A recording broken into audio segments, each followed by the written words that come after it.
Viral nga ang mga video ni Anjo Iliana matapos nga ang mga revelasyon nito sa social media. Ito nga ay tungkol di umano sa maging kabit ni Tito Sotto at ni Vic Sotto, kung saan sinabi nga rin nito na pinagsabay pa di umano ng dalawang Itbulaga host ang iisang babae. Ano nga ba ang pinag-ugatan ng galit niyang ito? At bakit bigla na nga lang itong nag-rant sa social media? At sunod-sunod ang ginawang pagtira sa mga kilalang host ng Itbulaga. Hindi ako 5 years sa Itbulaga. 20 years ako dyan. Alam kong nangyayari dyan sa loob. Kaya, pakiusap ko lang dyan sa Itbulaga. Mr. Tubiera, sir, kung pareng boss Tony Tubiera, kausapin mo naman yung mga taga Itbulaga na kung pwede, tigilan nila ako kasi kung gusto nila ng siraan, sige, siraan nila ako. Pero hindi ako maninira, Mr. Tubiera. Magkikwento ako ng mga totoo na nangyayari dyan. Kaya kung ako sa inyo, i-meeting nyo yung mga buisit dyan. Sabihin nyo sa kanila, tigilan na ako kasi, matinong tao naman ako, nananahimik, nagtatrabaho.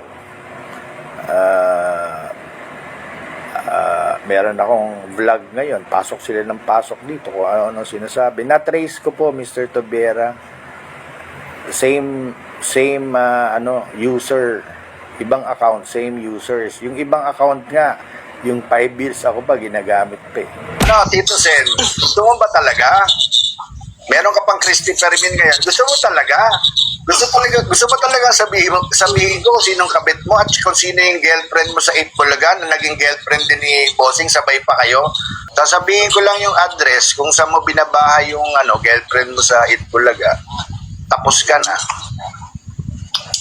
Pag sinabi ko lahat to, ang payo ko sa'yo, mag-resign ka na ng senador. At saka yung mga nagtatanong dito, walang kinalaman. Wala akong alam kung sino ang kung meron man na nagplano kay Pepsi Paloma, wala akong alam. Wala akong alam. Pero narinig ko kung sino ang pumatay kay Barangay Captain Ray de la Cruz. Ayan, Yung manager ni Pepsi Paloma. Oo. Kaya siguro mag-iiwan na lang ako ng video. Para sa iyo, Bryce, paki-play na lang pag pinapatay na ako nitong mga to kasi talagang masisira sila sa sindikato dyan sa Itbulaga, sa sindikato, di ba sabi ko sa iyo may mga masasamang tao dyan? Yung sindikato sa Itbulaga. Isa na si Tito Sen doon sa sindikato doon. Parang advisor yun, advisor. Nako. Si Vic tsaka si Joey, walang kinalaman sa sindikato dyan sa Itbulaga. Yes, good morning at ano pa yung buko, nagbe-breakfast ako at Tito Sen, ang dami mo na naman na pinalabas na yung mga bayaran mo na sa mga vloggers, Tito Sen. Gusto mo talaga ng Tito Sen, gusto mo talagang laglagan? Gusto mo i-reveal ko na mula 2013 kung sino po yung kabit nyo, Tito Sen? Okay ba sa iyo, Tito Sen? Gusto mo sabihin ko na kung sino yung kabit mo mula 2013 na pinalakad mo sa akin? Sabihin mo lang, Tito Sen, at ko na, i-box reveal ko na. Sasabihin ko na sa taong bayan kung sino yung kabit mo mula 2013. Sige lang, banatan nyo lang ako at marami pa akong ilalabas. Vic tsaka si Joey nagtatrabaho lang yan. Pero malamang galit na sa akin ngayon si Vic dahil kapatid niya. Wala akong magagawa. Inaapi ako ng Itbulaga. Saka yung sinasabi nila na wala akong utang na loob. Unang-una, sa politika, gusto yung yung side ni Tito Sen. Nandyan siya sa side ng nakaalyado siya sa gobyerno eh. Doon pa lang, hiwalay na kami. Ano bang ibig sabihin nito? Dahil 6 years ago, membro ako ng Itbulaga. Magpapakatuta na lang ako kay Tito Sen, ganun ba yun? Wala ba akong sariling buhay? Wala ba akong sariling desisyon? Tama. Nagagalit sa akin si Tito Sen dahil kumakampi ako kay BP Sara. Ano to, habang buhay, perket magkasama tayo dati, Tito Sen, perket magkaibigan tayo dati. Hindi na pwede akong maniwala kay BP Sara at siya ang pinaniniwalaan ko na susunod na magiging presidente ng Pilipinas dahil wala akong bilib sa presidente mo.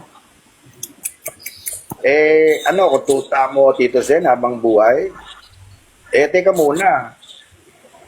Kung ako'y tuta ako ng taong bayan.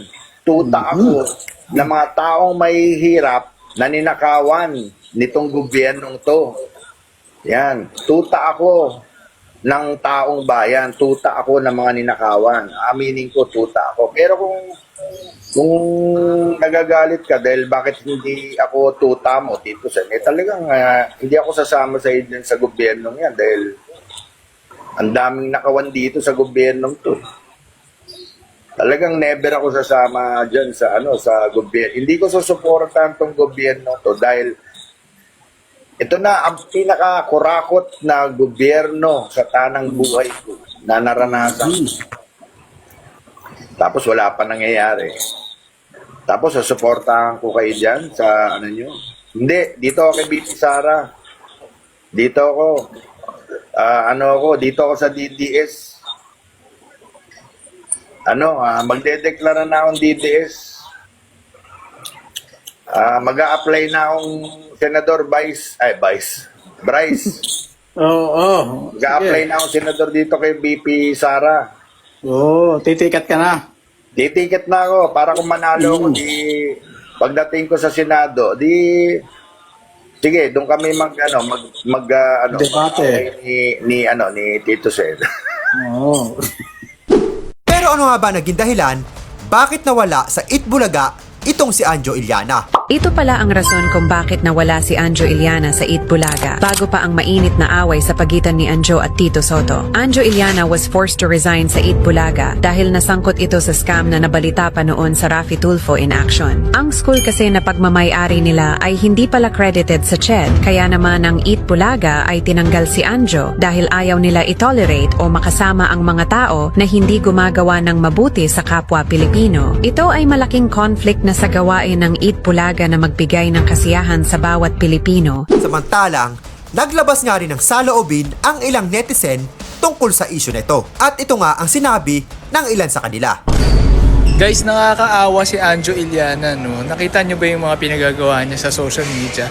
Yan po kasi ang nadudulot kapag wala po kayong ipon, di ba? Tapos wala kayong karir, napipilitan kayo pasukin yung mga bagay na hindi nyo na labag sa loob nyo, di ba? Yung mababanat kayo sa mga dati nyong kaibigan, di ba? Tingin ko, labag sa loob niya yun eh.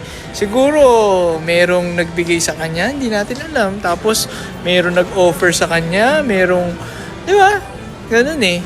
Pero kung ako sa kanya, no, kasi nakita mo naman, di ba, dati, nagbenta siya ng, di ba, yung painting ni Joey De Leon, no? Sabi pa nga niya, paring Joey, di ba? Hanggang dikit sila Tito Sen, saka si Joey De Leon eh. Di ba, isipin mo, nagbenta siya ng painting ni Joey De Leon. Kumita siya ng 160,000 kay Boss Toyo, tapos ganyan lang, gagawin niya, di ba? Babanatan niya yung mga dati niyang naging kapamilya. So ayun lang, no, nakakalungkot kasi siguro dahil wala siyang pera, napipilitan siyang pasukin yung mga ganito. Kasi kung libre yan, yung mga pinagagawa niya, papansin lang siya sa social media, naku, mas nakakalungkot, no, kung walang bayad yan. At kung nagustuhan mo ang video na to, at bago ka pa lamang dito sa aking YouTube channel, ay ini-invite kita mag-subscribe at pahit na rin ang notification bell para lagi kang updated sa lahat ng viral video at mga balitang OFW na ina-upload natin dito sa ating YouTube channel. Maraming salamat sa ipanonood.